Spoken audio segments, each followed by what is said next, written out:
రైతుల శ్రేయస్సుకు కూటమి ప్రభుత్వం కట్టుబడి ఉందని కోడుమూరు ఎమ్మెల్యే బొగ్గుల Dastagiri KDCC bank chairman Vishnuvardhan Reddy తెలిపారు. కోడుమూరు మండల పరిధిలోని గార్గేయపురం గ్రామంలో సుపరిపాలనలో తొలి అడుగు కార్యక్రమం నిర్వహించి ఇంటింటికి వెళ్లి ప్రజల సమస్యలను అడిగి తెలుసుకున్నారు.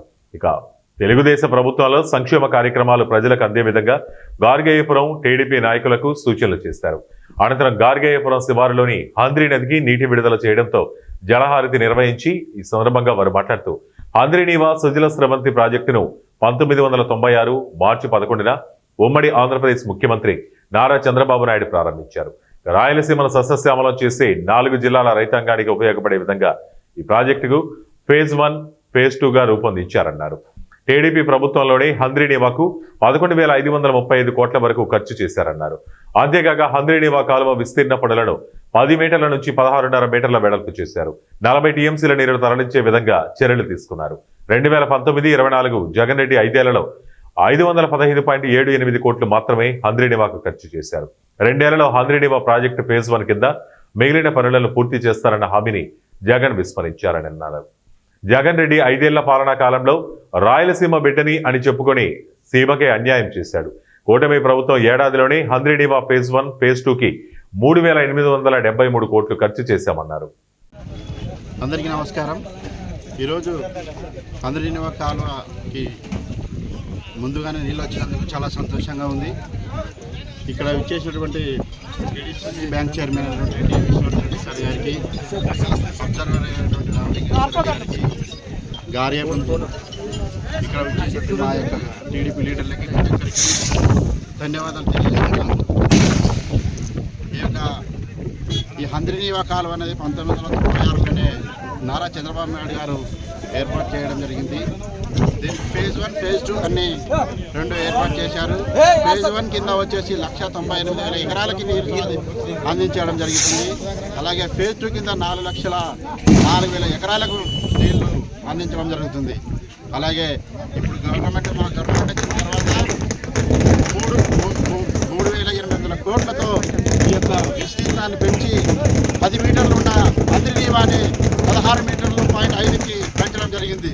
అంటే ఈ యొక్క రాయలసీమని సస్యశ్యామలం చేయడానికి నారా చంద్రబాబు నాయుడు గారు ఎంతో కంకణం కట్టుకొని ఈ రాష్ట్రాన్ని అలాగే మన యొక్క రాయలసీమని సస్యశ్యామలం చేయడానికి ఆయన పూనుకున్నారు. అలాగే గత గవర్నమెంట్లో ఎక్కడ కూడా ఈ యొక్క హంద్రీనీవాని పట్టించుకొని దాఖలాలు ఉన్నాయి. 5 ఏళ్లలో ఒక 2,000 కోట్లతో దీనికి మరమ్మతులకు ఖర్చు చేయడం జరిగింది. కానీ నారా చంద్రబాబు నాయుడు గారు 3,800 కోట్లతో ఒకేసారిగా చేయడం అంటే అంత ఆషామాషి కాదు.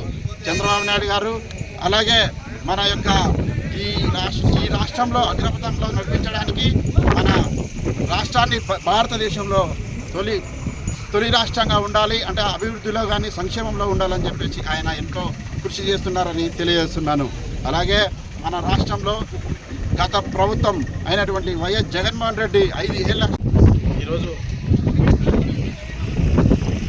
హంద్రీనీవా నుంచి మొదటి సంవత్సరం పూర్తయిన తర్వాత చంద్రబాబు నాయుడు గారి ఆదేశాల మేరకు గ్రామాన ప్రజలకు సంక్షేమ పథకాలను మేము మొదటి సంవత్సరంలోనే ఏం చేశామో మీకేం అందలేదని చెప్పి ప్రతి ఇంటికి పోయి విచారిస్తున్నాం. పూర్తి స్థాయిలో వారికి నమ్మకం ఉంది, అన్ని హామీలు నెరవేరుస్తారనే భరోసా ఉందని చెప్తే మాకు చాలా సంతోషంగా ఉంది. అదేవిధంగా ఈరోజు జలహారతి ఇచ్చి హంద్రీనీవాను, ఎందుకంటే హంద్రీనీవా ఆ రోజు 10 మీటర్ల వెడల్పు ఉంటే ఈరోజు చంద్రబాబు నాయుడు గారు 16 మీటర్ల వెడల్పు చేసి అంటే రైతాంగానికి ఉపయోగపడాలి అనే ఉద్దేశంతోనే చేశారు. 1996లో ఉమ్మడి రాష్ట్రం ఉన్నప్పుడు ఆ రోజు దీన్ని స్టార్ట్ చేయడం జరిగింది. ఏది హంద్రీనీవా ప్రాజెక్టు మొదలు పెట్టిన సంవత్సరమే నారా చంద్రబాబు నాయుడు గారు దాదాపు 80% పనులు ఆ రోజు పూర్తి చేశాడు. పూర్తి చేసిన తర్వాత జగన్మోహన్ రెడ్డి గారు వచ్చారు. జగన్మోహన్ రెడ్డి గారు వచ్చి ఈ ప్రాజెక్టు కేవలం 500 రూపాయల కోట్లు మాత్రమే డబ్బు ఖర్చు పెట్టాడు. అంటే ఎక్కడ కూడా సక్రమంగా నీటిని తీసుకోలేకపోయాడు.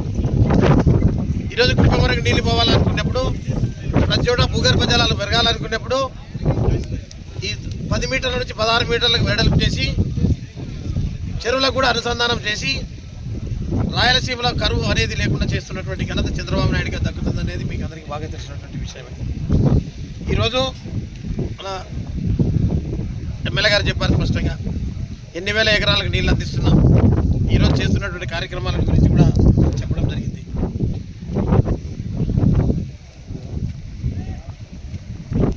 కింద కూడా